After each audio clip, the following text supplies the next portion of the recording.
پرپشتمان 1.1/4 یوکن هستش.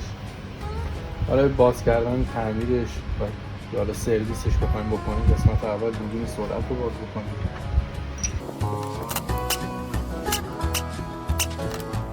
قسمت بوبین باید آزاد باشه و بازی بکنه. تحریک که میشه برق بیاد سر سوکت مگنت بکنه و عقب نره. در حالت عادی که برق سرش نیست باید آزاد باشه و بازی بکنه. ایرادی که داشته این پرپشتان، سیستم آبروغن قاطی کرده، دستگاهشون آبروغن قاطی کرده، باعث میشه که اسپولا و فنرها گیر بیفتن، کار نکنه. شیر فشار رو باز بکنید. شیر فشار معروف به شیر EDG. قسمت فشار شکن مادر رو باز بکنید.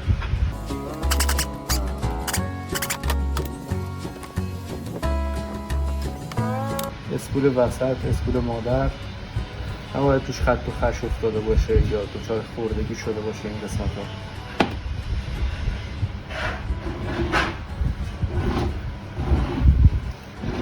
درد پشتم باز بشه.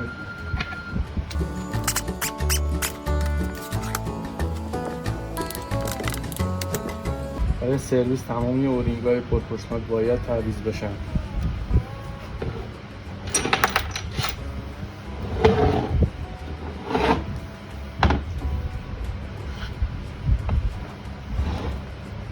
قسمت انتها، اسپول وسط، اسپول بوبین سرعت رو باید خارج بکنیم.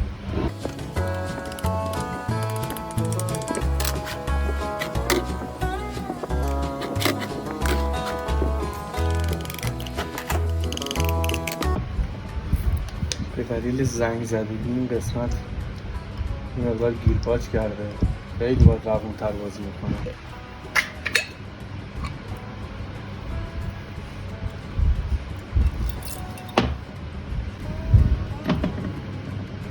قسمت اسپول وسط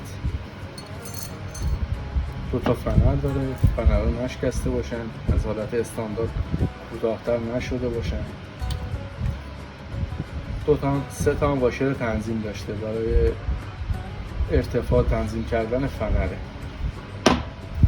بعد خود بدنه کامل از لحاظ اینکه ترک نداشته باشه باید چک بشه، خوردگی نداشته باشه، ترک نداشته باشه. این قسمت الان دچار زنگ زدگی شده، باید با سنباده خیلی نرم پولیش بشه و تمیز بشه.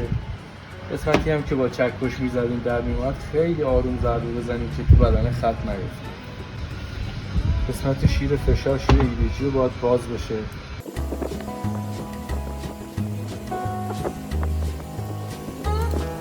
نشیمن سوزن گود نشده باشه.